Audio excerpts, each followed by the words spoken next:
I always thought kindness was supposed to make life easier.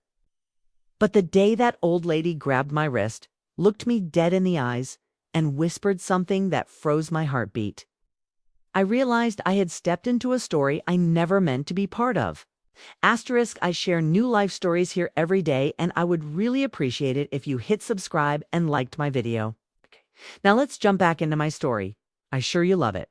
If you keep listening till the end and tell me from which part of the world you are watching this story, I am interested to know how far away this story travel. My name is Darius Coleman, and for the past 8 months, my morning routine had been the same. I'd leave my apartment on Jefferson Street, cut across Maple Avenue on my way to the auto shop, and pass by the same corner right beside the faded mural of the jazz saxophonist. That corner wasn't just a shortcut. It was where I always saw Ms. Lula Mae Benson, a tiny elderly woman with skin like warm mahogany, a quilted purple coat too big for her frame, and a shopping cart filled with things only she understood. People in the neighborhood called her Old Miss Lula. Some said she talked to shadows. Others said she once taught music at Carver High. Nobody really knew the truth, and nobody really asked. But she always smiled at me, always nodded with a kind of gratitude that made me feel seen on mornings when life felt heavy. So I started giving her some change, just $1. Maybe to every date at first, she'd just say, "Bless you, baby." Then she began remembering my name. Then she started saving a seat for me on the bus stop bench as if it were her quiet way of saying thank you. I didn't think much of it. It felt good, simple, human. But one morning, cold, gray, the kind that smells like rain even when the sky is clear, something changed. I walked up with the same smile I always gave her. "Morning, Ms. Lula. How you feeling today?" She didn't respond with her usual warmth. Instead, she sat stiffly on the bench, hands trembling in her lap. Her eyes, normally soft and cloudy, were sharp, alert, watching me in a way she never had before. I handed her a couple of dollars. "Here you go." But instead of taking the money, she grabbed my wrist. Hard. Harder than I thought someone her age could. Her fingernails dug into my skin. I froze. "Ms. Lula, you okay?" She leaned forward, her voice barely above a whisper. "You need to stop walking this way, Darius." I blinked. "What?" She didn't let go. Her voice shook not from weakness, but from urgency. "They know your face now." A chill worked its way down my spine. "Who knows my face?" She shook her head. "I can't say it out loud. But baby, you in danger you don't understand yet?" I tried to pull back, but she held me with surprising strength. Her eyes darted around like she expected someone to be listening. "Ms. Lula, you're scaring me. Who's after me?" She swallowed hard, her lips trembling. "You've been kind to me? So I'm going to be honest with you. I see things other folks ignore." And for the last 3 nights, her voice cracked. "I seen a man watching you." My heart hammered. "A man where?" Her whisper cut through the morning air like a blade in that black sedan.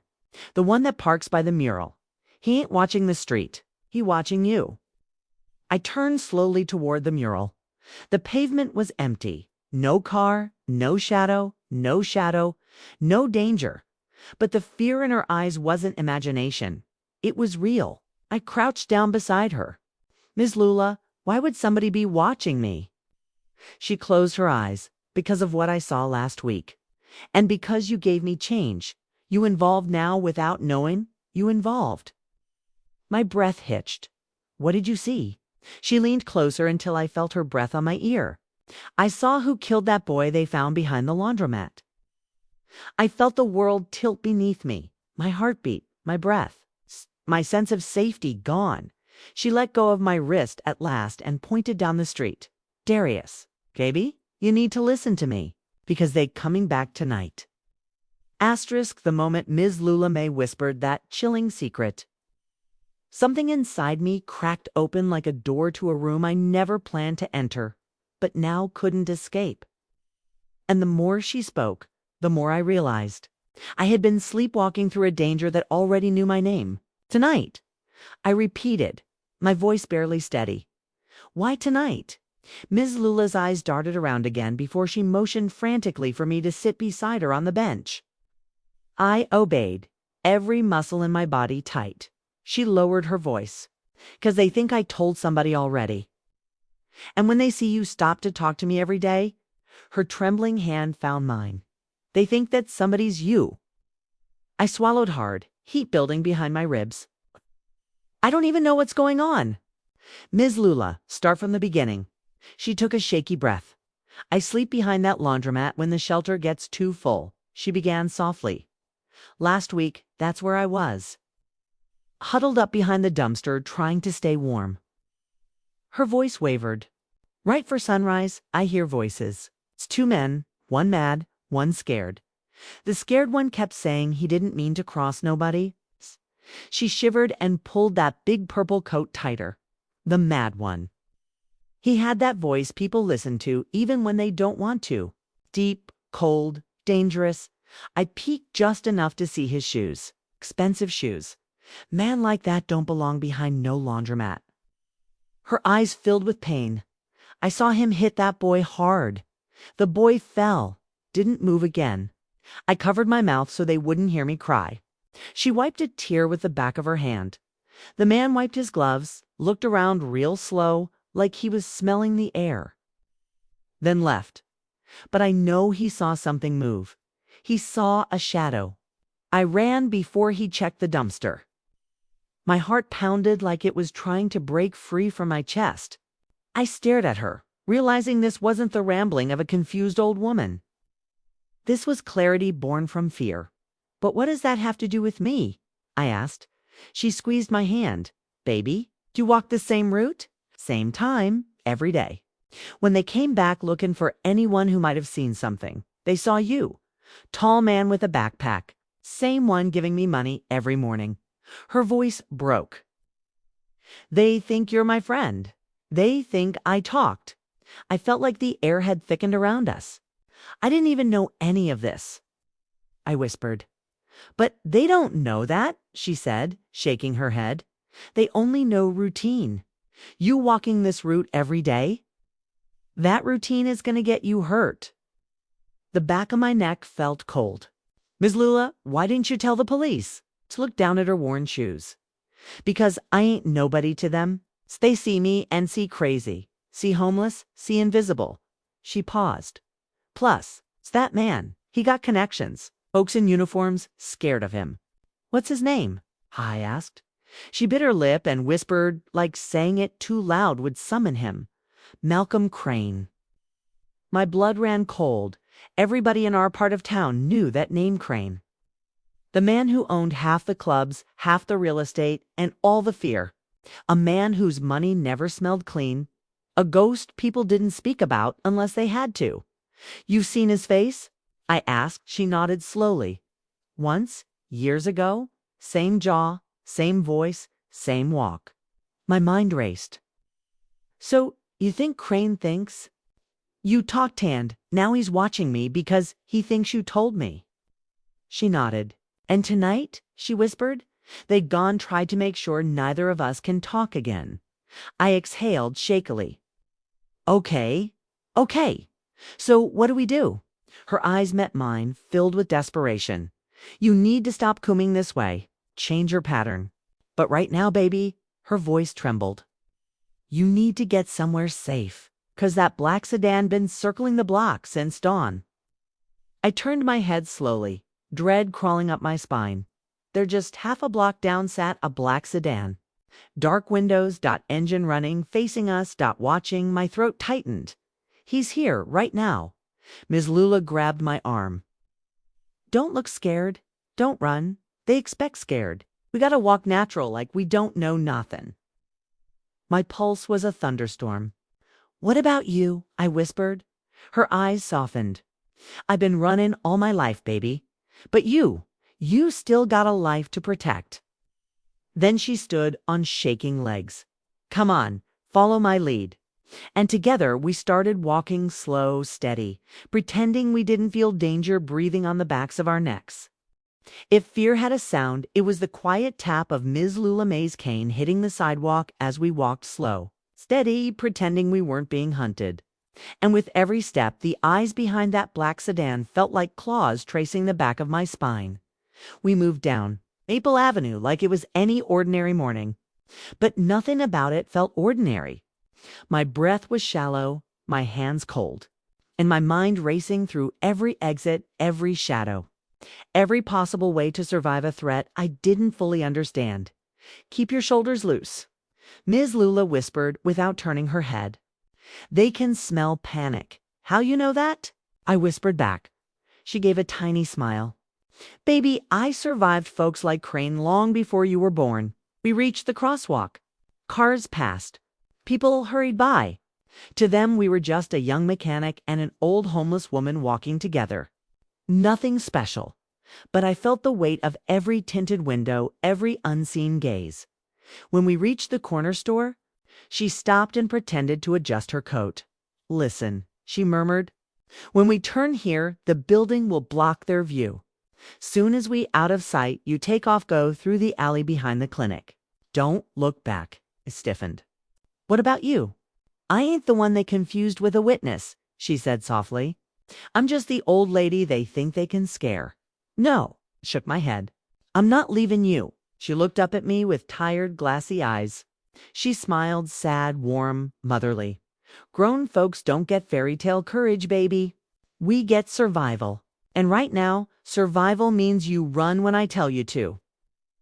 Before I could argue again, she tightened her grip on her cane. "Okay, ready?" she whispered. I nodded, though nothing in me felt ready. We turned for a brief, merciful moment. The corner building blocked our view of the street. No car, no eyes, no threat. "Go," she hissed. I hesitated for half a heartbeat, but that was all. Then something primal took over, and I darted into the narrow walkway beside the clinic. My feet pounded the pavement. My breath tore from my throat. I didn't slow down until I reached the alley behind the building. But then I heard it. A car door slamming, dot. Then another dot, then footsteps, heavy, fast. Not hers. Panic surged through me. I crouched behind a dumpster, chest heaving. The alley smelled like oil and rain. My pulse thundered in my ears. "Darius Coleman?" A voice boomed from the street. A deep voice, controlled, dangerous. I froze that voice. It matched the nightmare Ms. Lula had described.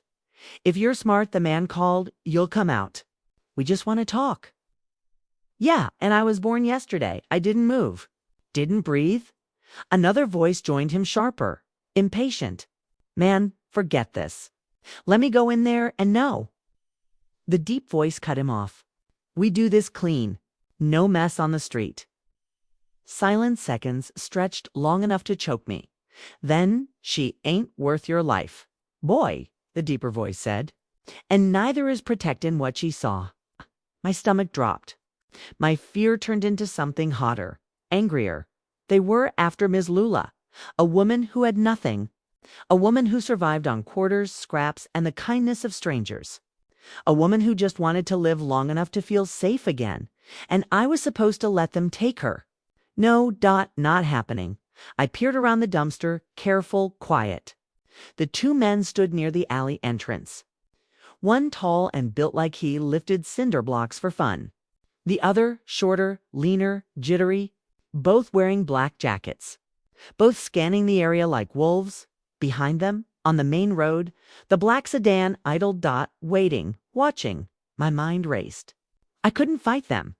Couldn't outrun them in open street. But I could do the one thing they weren't expecting. So I slipped deeper into the alley. Climbing over a chain link fence, my hands burning against the metal, I dropped down into the yard of the abandoned barber shop. My legs stung. My lungs burned. But I didn't stop. I needed help. I needed someone who wasn't afraid of Malcolm Crane, and I knew exactly where to go. My brother Jerome wasn't just family. He was a former Marine, sharp, unshakable, and he lived only 4 blocks away. If anyone could help me protect Ms. Lula Mayand, maybe even stop Crane, it was him. I tightened my backpack straps and took off running. Tonight wasn't the danger anymore. Danger was already here, and it was wearing expensive shoes. Asterisk. I thought reaching Jerome's place would make me feel safe. But safety, I learned that night, is just an illusion, one that shatters fast when powerful men decide your life is a loose thread they want to cut. I sprinted the last block to Jerome's apartment building, lungs burning, legs trembling. My brother lived on the second floor of a worn red brick duplex with vines creeping along the walls. I banged on his door hard enough to bruise my knuckles. It swung open within seconds. Jerome, tall, broad-shouldered, still carrying the quiet intimidation of a Marine, stared at me, chest rising with concern. Darius. Man, what happened? I stumbled inside. I'm in trouble. Like real trouble. Shut the door quickly, locking it twice. Sit. Tell me everything. I didn't even sit. The story spilled out of my mouth fast. Ms. Lula. The murder behind the laundromat. The black sedan. The men hunting me. Jerome listened without blinking, his expression darkening, sharpening, hardening into something that made me grateful he was on my side. When I finished, he exhaled slowly. Malcolm Crane, he muttered. I should have known. You believe me? I asked, my voice cracking. He shot me a look. I've seen that man ruin people for less than this. Then, where's Ms. Lula now? The question punched me in the gut. I left her, I whispered, guilt spreading like poison. She told me to run. Jerome cursed under his breath and went to the bedroom. When he returned, he had a duffel bag slung over one shoulder. What's that? I asked. Insurance. He zipped it open enough for me to see metal glinting inside. Don't worry. I'm not looking to start a war with Crane, but I won't let him take you or her. I swallowed hard. What do we do? He pointed at the window. First, we watch. Crane's men will try to track you. You ran, so they'll assume you came home or nearby. Before he even finished the sentence, headlights swept across the living room wall. Jerome froze. Get down. We ducked beneath the window. I held my breath as a car door slammed outside. Then another. Jerome peeked carefully through the blinds. That's them, he whispered. My heart felt like it was vibrating out of my chest. How'd they get here so fast? They knew the neighborhood. Probably guessed you'd run to family. A knock thundered against the front door. Darius Coleman. A voice roared. The same deep voice from the alley. I clamped a hand over my mouth. Jerome. Motion for silence. They pounded again. We don't want problems. Open the door. Jerome shook his head. They're not kicking it in. Too many witnesses. They're trying to scare you out. I'm already scared out, I whispered. He touched my shoulder. Don't be. We're going to handle this. But before he could say more, a new sound sliced through the tension. A phone ringing. Not mine. Not Jerome's. He checked the peephole. They dropped something on the porch. My stomach flipped. A burner phone. Jerome nodded. The knocking stopped. Footsteps retreated. Then silence. He unlocked the door just enough to slip his hand out, grabbed the small flip phone from the mat, shut the door fast. It rang again. He handed it to me. They want you. Answer it. My throat tightened. Jerome, I'm right here. Answer. With shaking hands, I flipped the phone open. A pause. Then the deep voice poured through the speaker. Darius.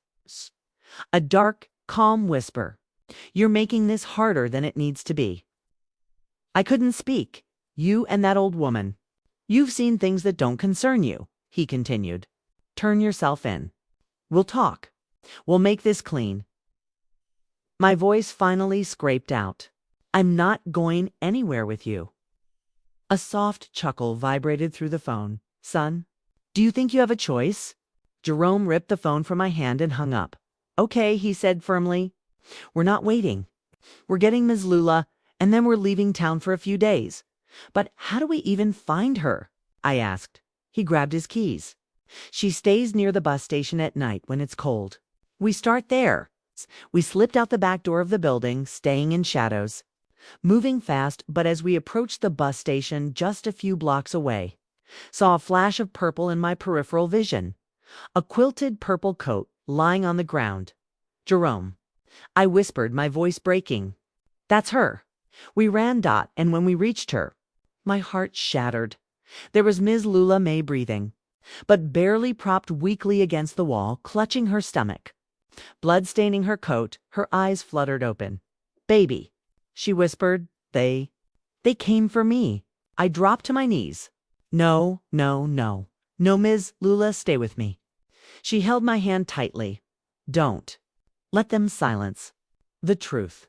Jerome called for an ambulance, his voice steady but tight with fury.